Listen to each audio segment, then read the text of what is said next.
انہیں بھی حکم دیا کہ یہ راز کسی کو بتایا نہ جائے۔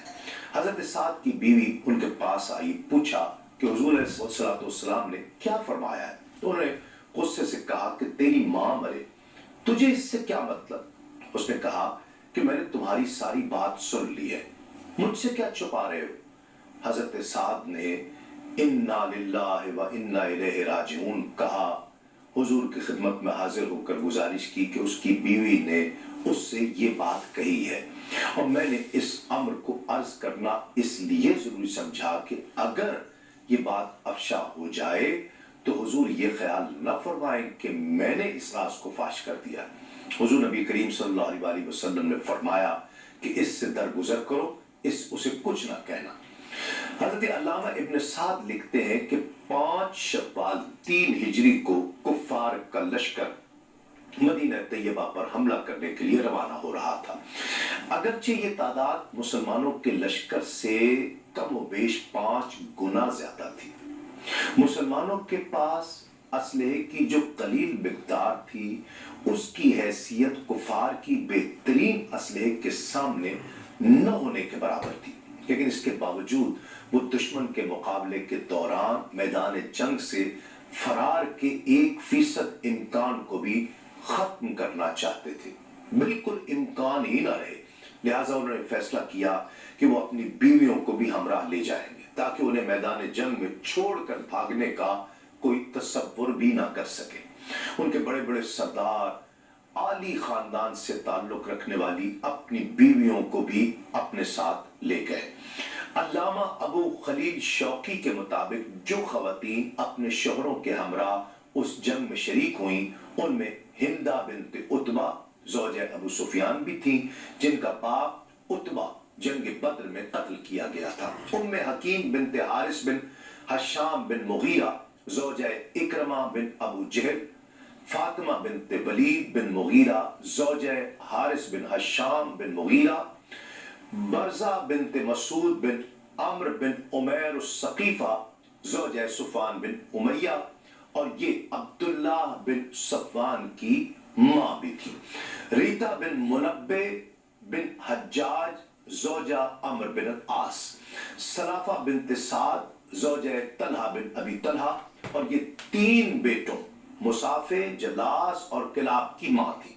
یہ تینوں کفار کے لشکر کے علم بردار تھے اور سب جنگ احد میں مارے گئے۔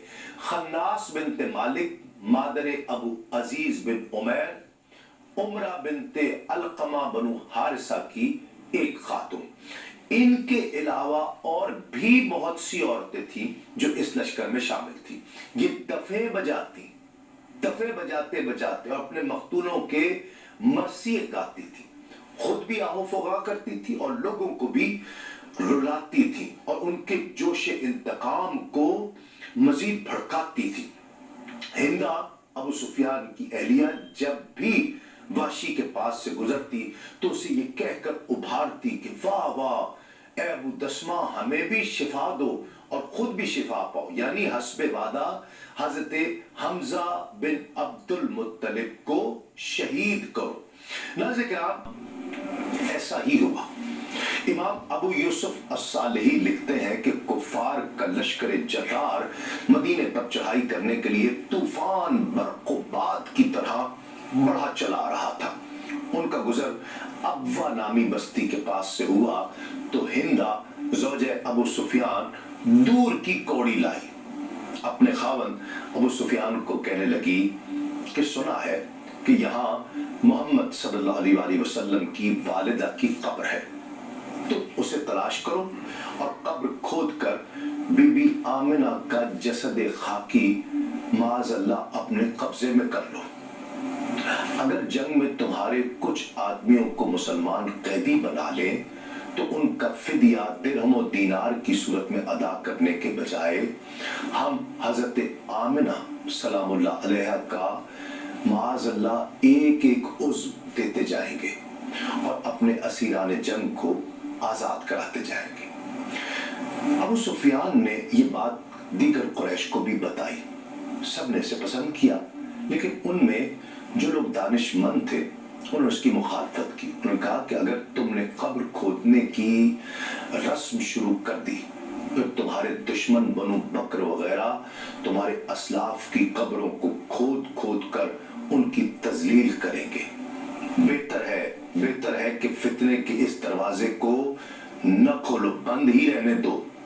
اس طرح اللہ نے اپنے محبوب کریم صلی اللہ علیہ وآلہ وسلم کی والدہ ماجدہ کی حرمت کو محفوظ رکھا.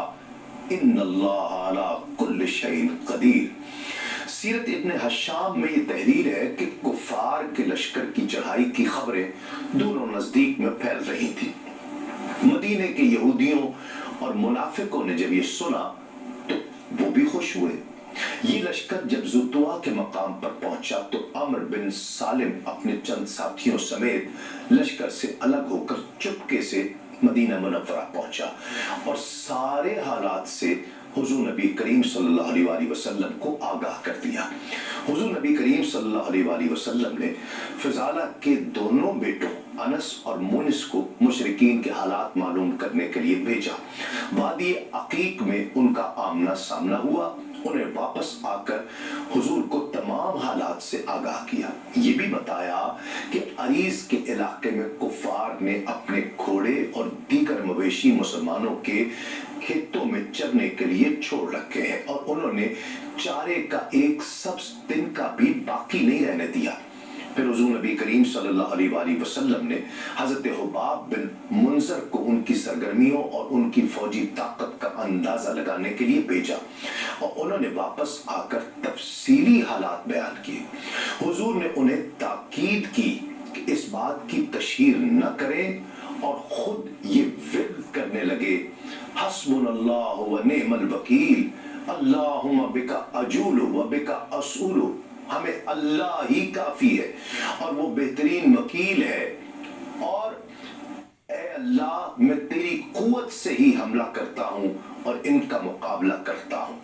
ناظرین کرام، جمعہ کی رات اوس و خزرج کے نوجوان تمام شب مسجد اور حجرات نبوی کا پہرا دیتے رہے. شہر کے راستوں کی ناکہ بندی کر دی گئی تاکہ کوئی کافر حملہ کرنے کی جرت تک نہ کر سکے. وادی قطلہ کے وسط میں شہر مدینہ کے سامنے جبل احد کی سمت میں کفار کا لشکر خیمہ زن ہوا. یہ لشکر 12 شوال کو بدھ کے دن یہاں پہنچا.